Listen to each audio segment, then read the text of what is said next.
Hey YouTube, it's Christian, and I'm back for a solo version of Whiteboard Wednesday. Cody's on another project, so I'll be reading both parts, and we have a bonus 6th question this week. First question. Love these videos.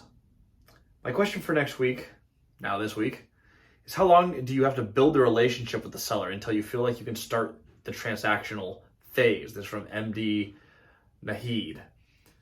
That is a great question. You never want to be transactional. That doesn't mean you're never going to do a transaction. If you have met with someone and you have a relationship where the two of you know each other, you know each other's goals, you've communicated, you're starting to form a friendship. If they have something to sell, you're going to be the first one who comes to mind. They'll reach out to you.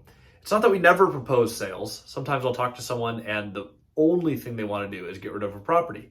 That doesn't come up as a function of, hey, can I buy your real estate from you? Or how do we put together a transaction? Sometimes I'll wait till I'm about to sell something. Right now, I'm in the process of selling one of my first duplexes.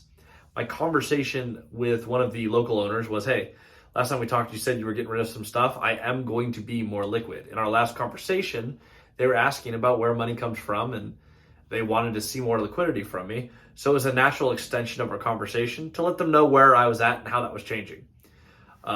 So the short answer is there's no right time. It's when you have a relationship and it feels appropriate as just a natural flow of your conversation to bring up a transaction.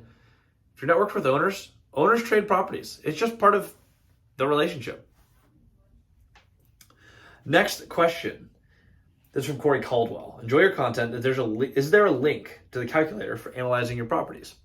If you've seen some of our math and analytics videos, you'll sometimes see Cody and I use a rental calculator. It's part of our mentorship group program, so I don't share that for just anyone. I don't want people changing it or rebranding it.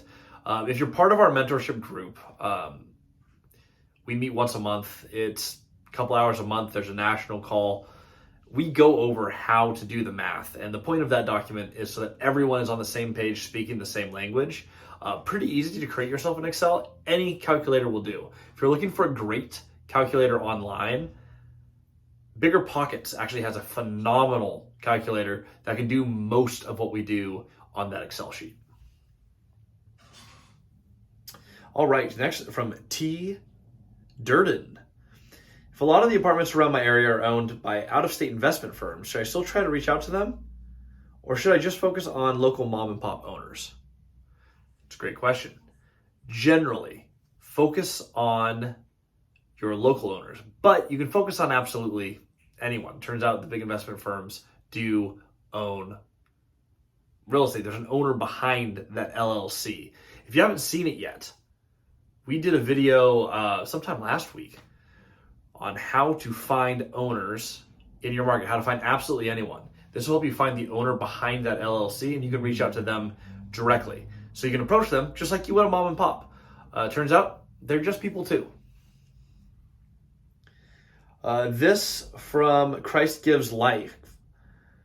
I was wondering if you get cost segregation studies for your properties. If so, how do you pay for them without any money out of pocket? Thanks. For our real estate, we have a lot of smaller properties that we picked up in the initial stages of our portfolio. Cost segregation doesn't quite make sense for those.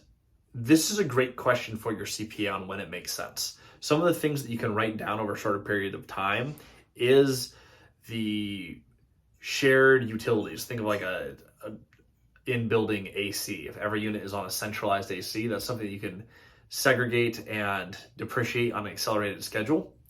It's not for everyone. That's a question for your CPA. Last I talked to my CPA, they start looking at it on properties purchased over $1 million.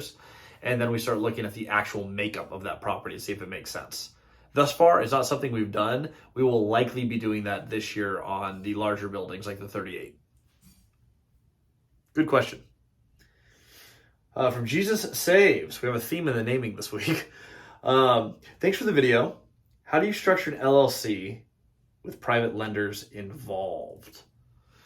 So your LLC is going to be separate from anything that you do with your lender. You have to have an LLC established to send to the bank. They're going to ask for, your basics. If you're doing financing, they want To establish a bank account, you need EIN and you need a UBI number. These are all parts of establishing your LLC. The lender is not actually on any of your LLC docs. You're just creating an entity.